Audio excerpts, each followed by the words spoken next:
जय हिंद दोस्तों। आज हम क्लास 10th की हिंदी के अध्याय 2 पढ़ेंगे जिसका नाम है विष के दांत। इस पाठ के लेखक हैं नलिन बिलोचन शर्मा। विष के दांत पाठ है उसका लेखक परिचय और VVI ऑब्जेक्टिव क्वेश्चन करेंगे। तो चलिए बिना समय लॉस किए हम चैप्टर को स्टार्ट करते हैं। तो एक शॉर्ट नोट्स के माध्यम से पढ़ने का प्रयास करेंगे, ठीक है। तो इसके पहले हमें थोड़ा सा लेखक परिचय जान लेते हैं, यानी नलिन बिलोचन शर्मा जी के बारे में कुछ जान लेते हैं। तो देखिए लिखा हुआ है, रुक जाइए, देखिए क्या लिखा हुआ है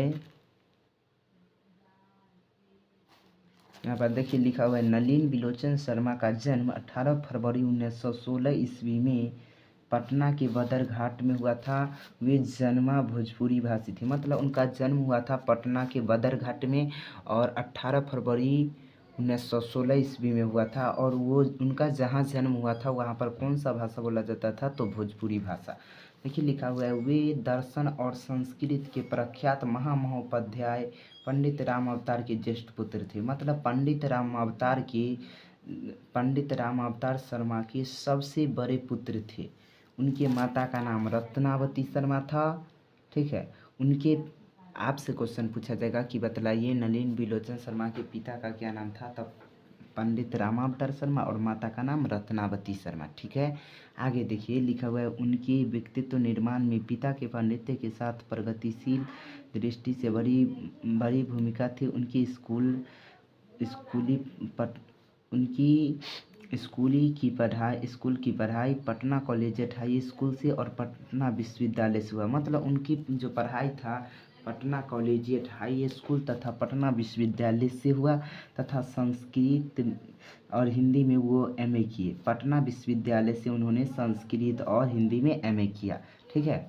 उसके बाद वे हरप्रसाद दास जैन कॉलेज, रांची विश्वविद्यालय, अंत में पटना विश्वविद्यालय के प्राध्यापक भी रहे, और शिक्षक भी रहे। आगे देखिए लिखा हुआ है, 1959 में वे पटना विश्वविद्यालय के हिंदी विभाग के अध्यक्ष हुए।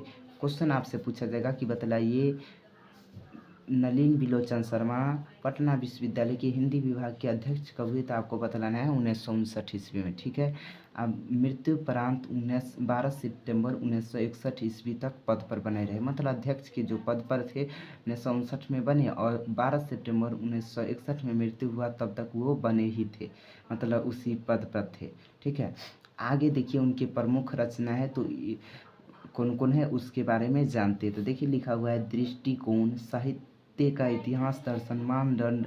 उसके बाद यहाँ लिखा हुआ है हिंदी उपन्यास, मतलब हिंदी उपन्यास है, विशेषता प्रेमचंद, साहित्य तत्व, ये सब छोड़िए, बहुत सारा ये लिखा हुआ है। अब कितना को याद रखिएगा, आप शॉर्ट नोट्स के माध्यम से आप पढ़ते हैं। तो देखिए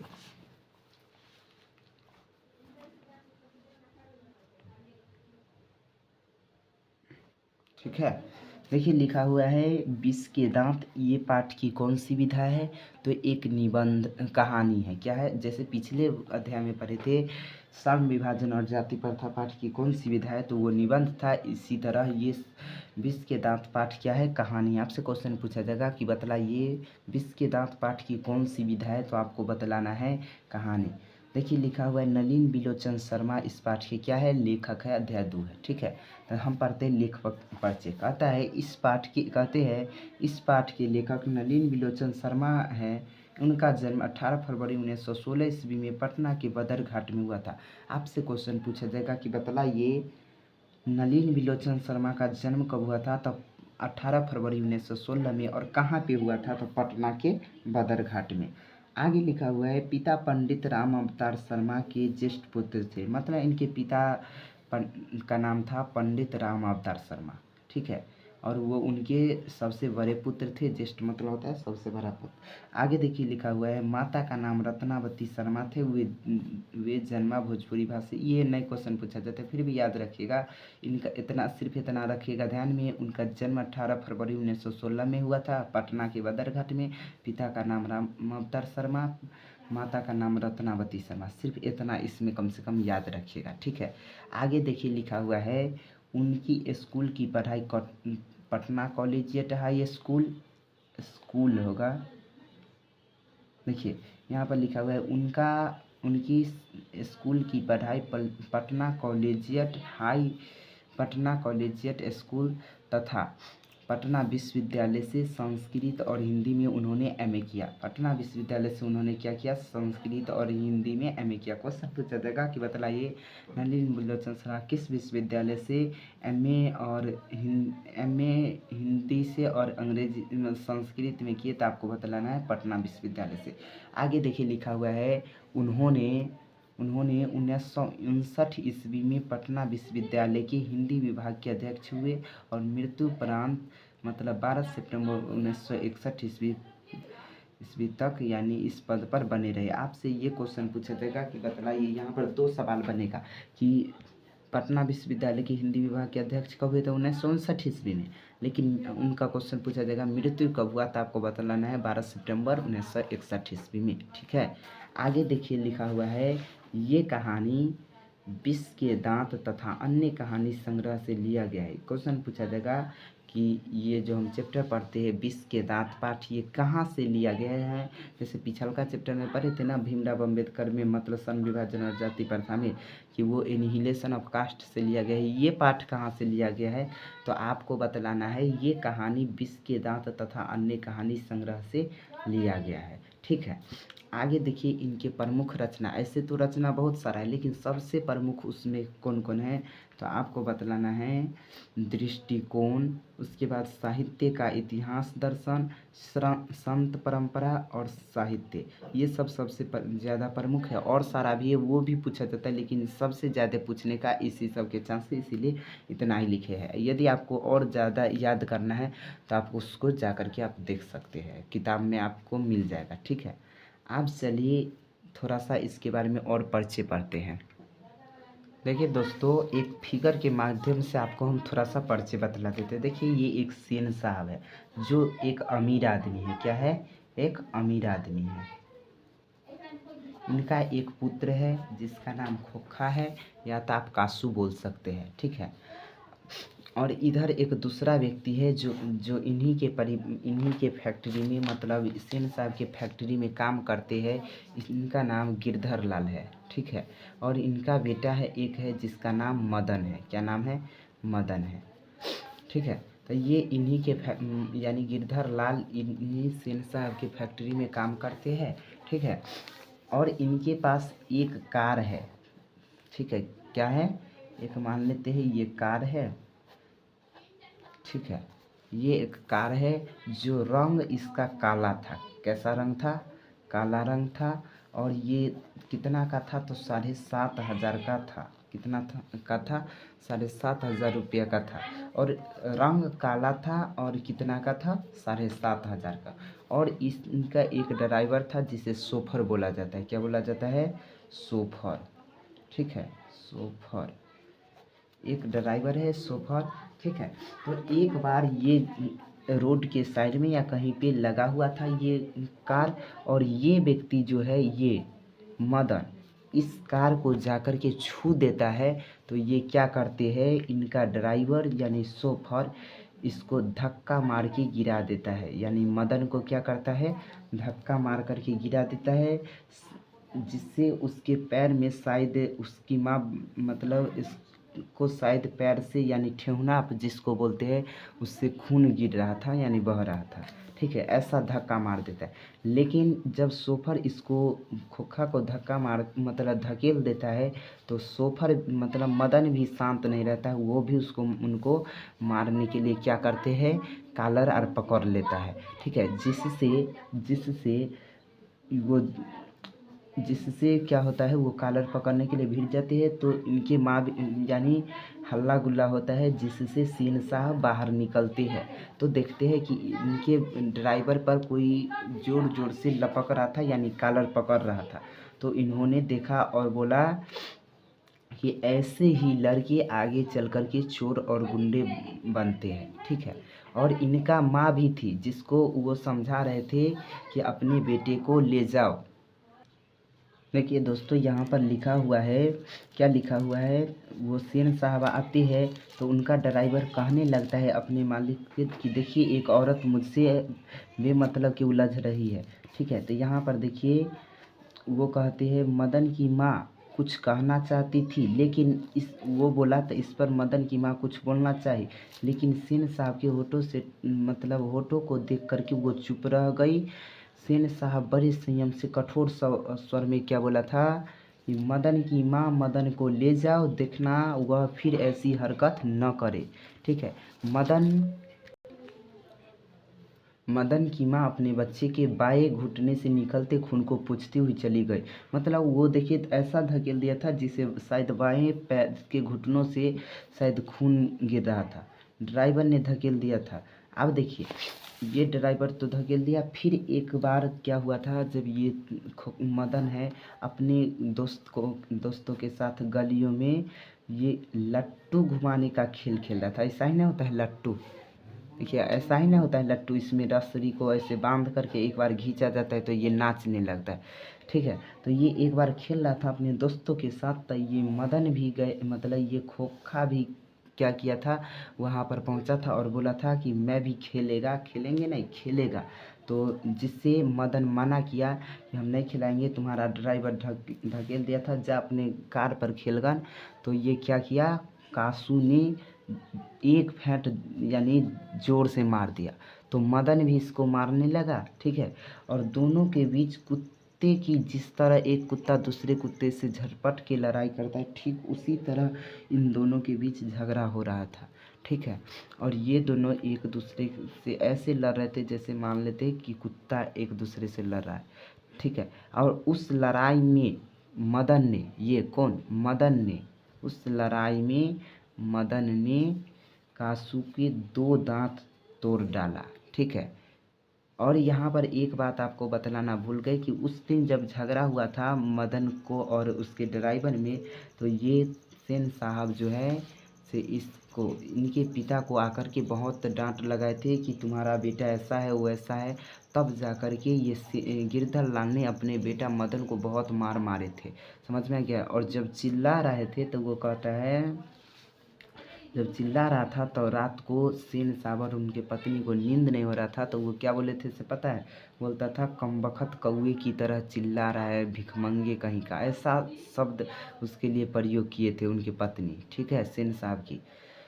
आज देखिए जब ऐसा हुआ कि मदन ने 2 दांत तोड़ दिया, किसको, इसको खोखा को यानी कासू को, तो आज मदन तो डर के मारे घर आ नहीं रहा था कि आज उस दिन थोड़ा सा गलती किए तो उतना पिटाई लगा, आज पता नहीं कितना पिटाई लगेगा।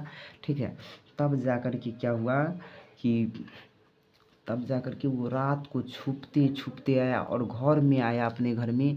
तो वो तो भूख लगा होता है ना धिया पुता को कि कहीं भी जाता है तो उसके बाद पहले आते वक्त खाना खोजता है, तो वो रात में आया। मान लेते हैं एक उनका देखिए ये अति घर है, तो इसमें 2 रूम है, जैसे में मान लेते ये है, तो इसमें खाना बनाने वाला अलग होता है घर और रहने वाला अलग। तो इस घर में चुपके से आया और वो खाना खा कर के बाहर निकला और सुनने का प्रयास किया कि माँ और पिताजी हमारे बारे में कुछ बोल रहे थे। तो ऐसा देखे वो उन्होंने, मतलब ये मदन सुना, मदन होगा, मदन नहीं,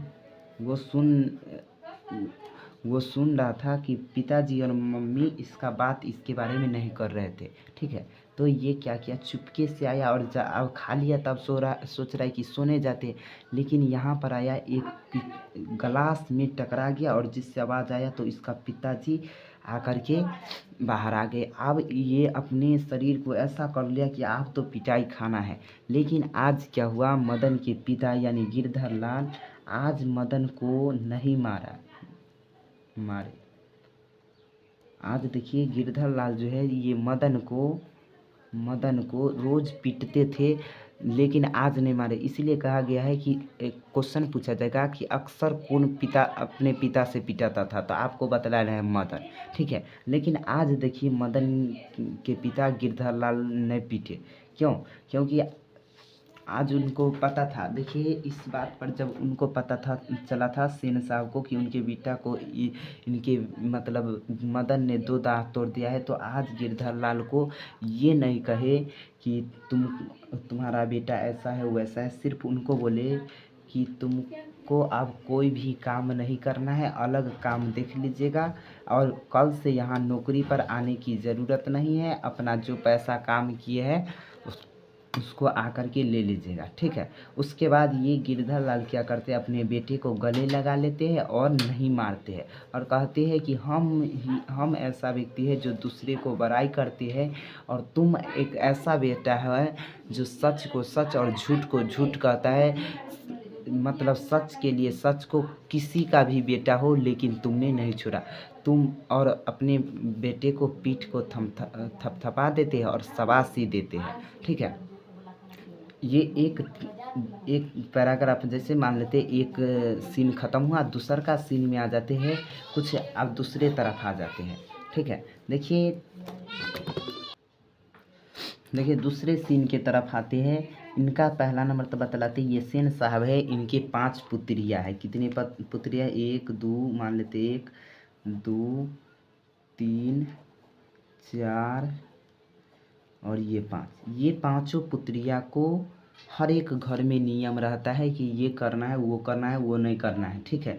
लेकिन ये खोखा है, इसके लिए कोई नियम नहीं है। ये क्या है, कौन है, खोखा।